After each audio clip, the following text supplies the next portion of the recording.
I'm Sally Bond. I head up the grant writing arm in Teresa Mayer's office. So I'm going to talk on behalf of not just our grant writing group, but really the larger research development infrastructure. So touching on some of the sponsored programs area and some of the people that you're definitely going to need to know and work with.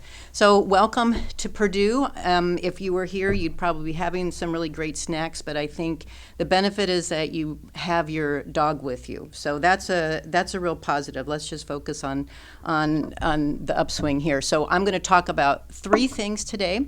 The Purdue process, and this is something that as we work with a lot of the faculty, you already know how productive and successful your colleagues are. But we can tell you, as we've been working with them through these different grant writing processes and research development services, that they're really great people. So congratulations on being part of a cohort that you're really going to enjoy. We like working with you, and I hope that this is the type of beginning of a relationship that we get to work closely with you and be part of your amazing success too.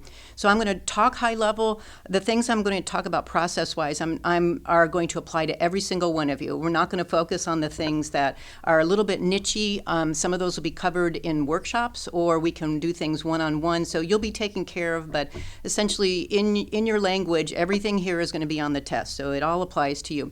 We have support services that are I think they really are terrific, and the people providing those services really work hard for you. And we have some resources I want you to know about too. You have already received, I think you had a welcome packet with our Proposal Prep 101 cards. So these are kind of your cheat sheets. So put them on your bulletin board in your office or at home, put them next to your Jimmy John's coupons and refer to them during the year. You'll forget people's names that I mentioned, or you'll misplace the URL you need to find for the website, but this will direct you there. And if all else fails, just email me and we'll hook you up with whoever needs to provide that information for you. This is fun facts from Ken Sandel. So he is the director of sponsored programs services at Purdue, one of the most hardworking people on campus. So these are some of our favorite numbers to look at, and there's two I'm going to highlight. You can see the $515 million in research awards that Teresa pointed to in her talk, but really one of my favorite numbers on here is the over 4,000 proposals that the faculty submitted. So your numbers are going to be part of this next year. So it's a very productive group that you're joining, and we're here to help you not just with your quality of your proposals. Some of you will be terrific, have terrific grantsmanship already, but let us take some things off your plate so you can do more proposals, go to the soccer games, focus on your teaching. So let us lift the load for you a little bit. And we're going to talk through some of the this high-level processes using our grant writing website. We have these tiles that link to different places, not just on the Office of Research and Partnership website, but across campus. So if you later on this year need to reference this again, go to the Getting Started tile, and that takes you to this interactive process flow. So you already have an idea. If you were here in person in this room and I'd ask you who had some thoughts about a proposal you were going to submit this fall or this spring, nearly 100% of you would be raising your hand. So you have ideas already percolating. And the next step then is who will fund you for this. So you need to look for a funding opportunity. If you click on that diamond on our interactive diagram, it'll take you to our funding resources page. This is where, so Sue Grimes works on this. She's another assistant director in our research development services.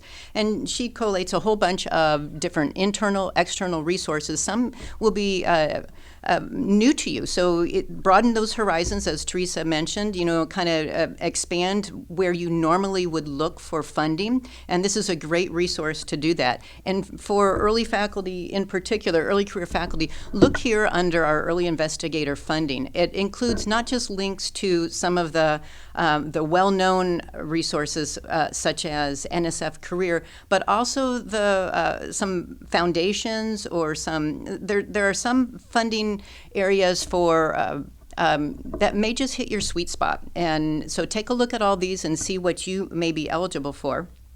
So this is our funding opportunities. I'm going to give you 3 homework assignments by the end of August, and this is the first one.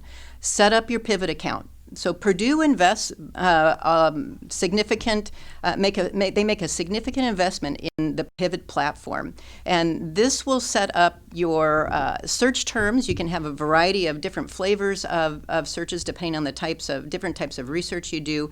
You fill out your profile, it crawls through the internet and grabs hold of new opportunities, and once a week you have a report put into your inbox that of all the new funding announcements related to your search terms. So let the Pivot do your work for you. Sue Grimes, and you have her email on your Proposal Prep 101 card, can help you one-on-one with this if you have any issues setting it up. So that's your first homework assignment. Your second one is get signed up for the weekly funding newsletter. This goes automatically to your department head and your associate dean for research, and sometimes they curate it a little bit, take some things out. Maybe there's some other notices they want to add to it, and that's fabulous. But it's also really great to quickly get it into your inbox and see what the entire campus is looking at. Maybe you have more of an interdisciplinary focus to your research too, and you would be interested in what someone across the campus would be partnering with you on. So here's how you get onto the listserv. That will go right to your inbox, and you can get some updates on reminders of workshops to go to, some heads up on what are some limited submissions, and we'll talk about that process in a minute. And then just some funding opportunities that are of interest to a whole lot of you. So sign up for that. And so you have an idea, you have a funding opportunity, and now you need to just double check, is this a limited opportunity? And what that means is a funding agency has said, each institution, we're going to cap the number of proposals that can come out of your institution. So it may be one, it may be three. And what that means is that Purdue needs to have a down select process. And that's something that Sue Grimes heads up. So you click on that tile, it'll take you to the limited submissions explanation. So we use the InfoReady platform, and we list here, she has all of the limited submission opportunities that have been identified. Sometimes they're a little sneaky, and you may find the limitation where they say only so many proposals from an institution may be buried on page 25.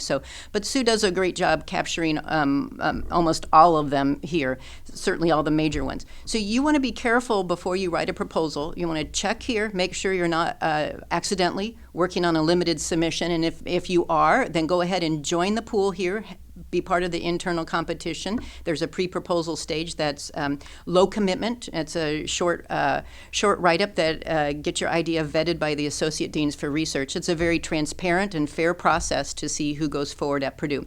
You don't want to be the yearly story that happens where someone has really poured themselves into developing a proposal only to find out that it was a limited submission and someone else is going forward and their work was for nothing. So don't be that person. Those are limited submissions. Your next step, once you've checked that out, now you're ready to come on board with the pre-award services. So this is their website here. This is under Ken Sandals Group again, the sponsored program services. Pre-award is a really fabulous, unique service at Purdue, different than other institutions where a lot of times when you're submitting to agencies for the extramural funding, it goes through your business office. And they're hardworking and they have their great skill sets. It's very hard to do all the business office routines and then be aware of all the agency requirements and forms and uploads and grants.gov and FastLane. So Purdue pulled out, made a standalone group, the pre-award center group, where all they do is become experts in funding agencies and forms and platforms. And so it's a terrific resource that Purdue makes available to you. Now, you have to work with the pre-award specialists. Even Mitch Daniels, if he's writing a proposal, not even Mitch can submit a proposal on his own. These are our institutional representatives. So I'm going to come back to some milestones that you need to hit with the pre-award, and you'll see at the bottom of this slide here that you're looking at, it has a timeline. So you put in there the due date, and it will calculate for you 4 major milestones that you need to hit with the pre-award center specialist. But first, let's talk a little bit about who they are and what they do. So they're organized loosely by colleges, but they work across colleges very interactive, move people around, and they develop expertise agency-wise. Sometimes faculty end up working with the same ones again and again, just because you get familiar with each other, and that can be enjoyable. But you will be assigned a pre-award center specialist based on their availability, the agency you're working for. They'll review the guidelines, make sure you have all the required documents. They're budget experts and will help get that developed. They're familiar with all the forms. They'll work with your partners and the business people, their counterparts over there, to get the statements of work and some of the other subcontract documents that are needed. They'll pull together the package and submit it to their managers, who will take a look and be an extra set of eyes and make sure that it's completely compliant and we haven't missed anything. So, and then they are the ones who will send it around to your department head, to your center director, anyone who needs to sign off on it. They'll make sure it gets approved. And then they're the ones, they upload to the platform and they press the imaginary big red button and it goes to the sponsor. They're the only ones at Purdue who can do that. So when you're working with a pre-award center specialist, I really want you to treat them carefully. They are a great resource for you, and we want to not put any constrictions on their ability to do their best work for you. And so what's really important with that is that you hit these 4 milestones. When you know you're going to do a proposal and you go to their website, and you'll see this link to submit a proposal preparation worksheet. So this is how they know that you are submitting a proposal. And you get identified with some basic information about the agency, the opportunity, your partner, who you are, and whether you have human subjects, some other detailed information. But you fill out that worksheet, and they will assign you a center specialist who will, and you two will begin the conversation. And you want to do that 21 work days before your due date. 7 days before, you want to have your budget completely done, justification done, and your proposal nice enough to hand it around to whoever needs to sign off on this. 2 days before, all those little nitpicky supplementary documents that are no fun to do, all those have to go to the center specialist 2 days ahead of time, because we want to make sure we have everyone's documents and they're all compliant and you don't have any hiccups because of something silly like that. And then this is the biggest deadline of all. 1 day ahead of time, get your project narrative to them. And this is so important. We've seen a lot of scenarios where it's hard to get a proposal out the door. That's for sure. But there's a lot of support to help you get this done and to hit these milestones in a way that helps them to do good work for you. You don't want a scenario where you're starting to encroach in the day that it's due, that you're submitting your proposal to them, say, in the afternoon, and not giving them time to do all the work that they need to in order to make sure that it's compliant and everything is there and it's ready to be uploaded. And, just 2 months ago, I heard, I'm going to tell you a horror story now to scare you into obeying these milestones here, but 2 months ago, there was a proposal that everything was going fine. The team had been working together super successfully for, maybe even up to a year. It was 9 months or so of just planning, and they found an opportunity they could submit to, worked really hard, got the proposal done. They hit all the milestones, and then when they got to the last few days, things fell off the rails a little bit. And what I heard was that one of their new partners did not have all of the documents pulled together, and it was missed, and they submitted their proposal to the pre-award specialist at about 4 o'clock the day that it was due, and then it was rejected by Fastlane, had an error, and found out a current pending document was missing from one person, and they had to chase him down. By the time they found him, uploaded, got it going again, they were locked out of Fastlane, and they did not get to submit their proposal. And the pre-award specialist cried. So right now, wherever you are, I want you to say, Sally, I will not make the pre-award specialist cry. So you hit the milestones, and we are here to help you hit those milestones and get those things in time. That does not ever have to, it never has to be your story. So, and this is one of the great ways to make sure it's never your story. Your next choice, so you have to work with a pre-award specialist. That is the only way to get your proposal submitted. And then if you want to, you can get help from our grant writing office, and we sure hope that you do that. So we have a team. There's 4 or 5 of us, depending on where we are in our hiring, but there's a group of us that we work on any size proposal, any agency. We work a lot on the large center proposals, but we work in the margin of our workload. We fill in with single investigator, small team proposals. So this is your decision point. Do you want some grant writing help? And let me tell you a little bit about it so you can be prepared to make a decision. If you do, you email SBond and we'll get you set up with a grant writer.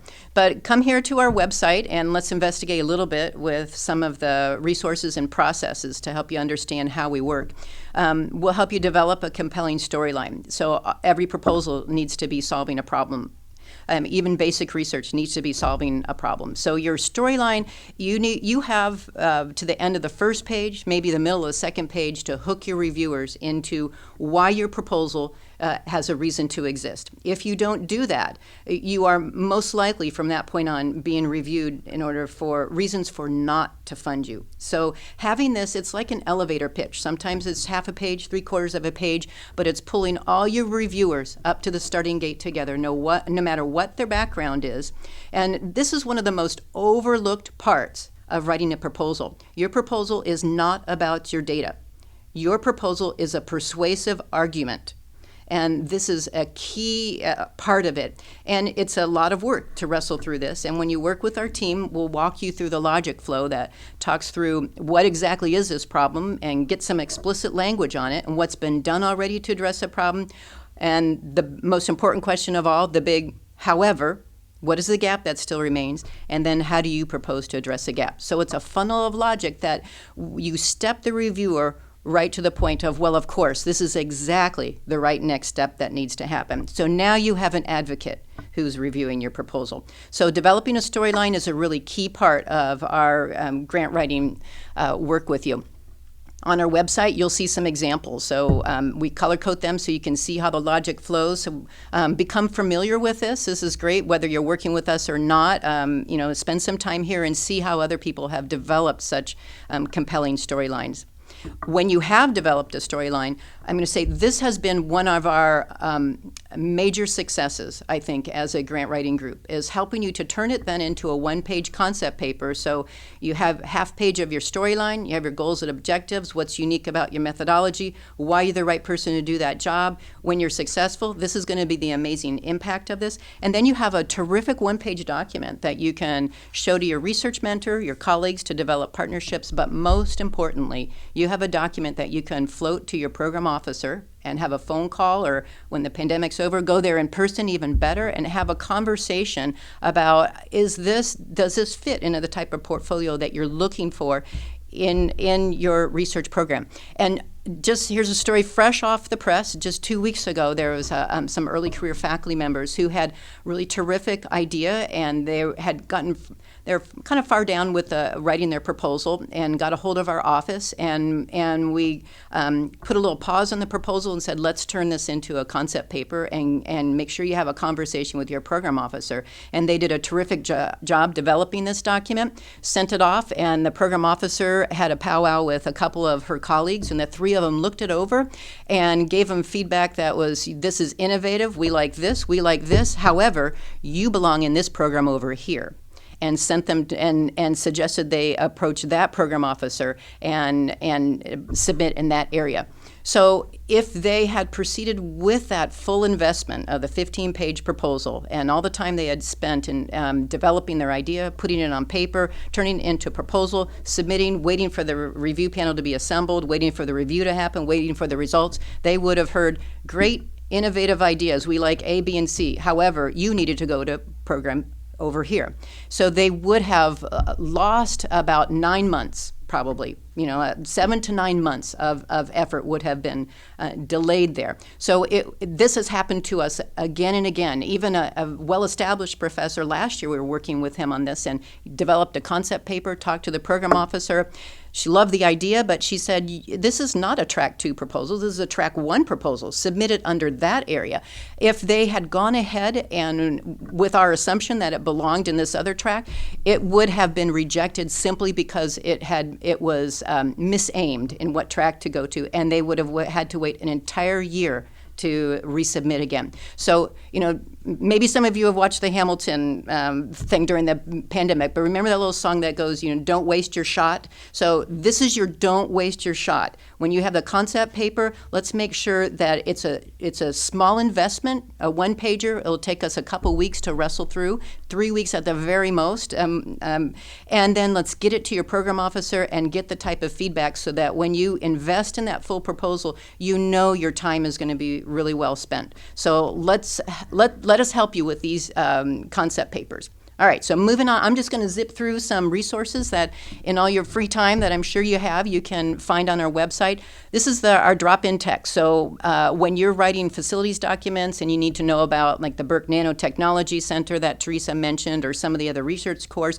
do not go to the website and spend your time writing up your own text. We've already developed it for you. It's citable. You can cut and paste to your heart's content, put the citation in your references, and there's no plagiarism involved. So look on our EPUB site and make sure you're not doing work that you don't need to do.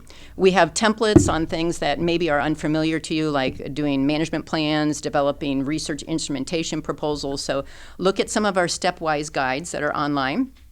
We have sample data management plans, and we're about to upload even some more. The research librarians at Purdue are terrific, and we work closely with them to identify what are some really great examples of data management. So we're putting them on our website here along with some stepwise instructions. So take a look there.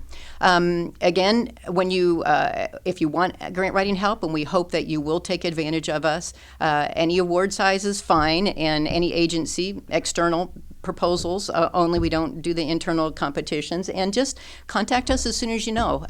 If you still have an idea and you're shopping it and you want to try several different agencies, that's a great place to start developing a concept paper. So we can help you with your storyline and get that done real early. But even if you're late to the game and you just need a review, maybe you found out about us or you forgot about us. I hope that's not the case, but there's no shame. Contact us even late in the game. There's always something that we can do at the end. Sometimes it's a quick review, making sure that you are hitting all the points that you need to and you're compliant. All right, so what are the things that you would find us doing on your proposal? We'll hit milestones, develop a proposal prep timeline so that you can develop your content in a way that allows you to still be with your family, go to soccer games, do your teaching. So we smooth out the process with some of the planning. Make sure you're being responsive to understanding what the solicitation requirements are. We'll develop that storyline, turn it into a concept paper to get feedback. We'll outline for you, making sure the requirements on the solicitation find a home and that nothing slips between the cracks.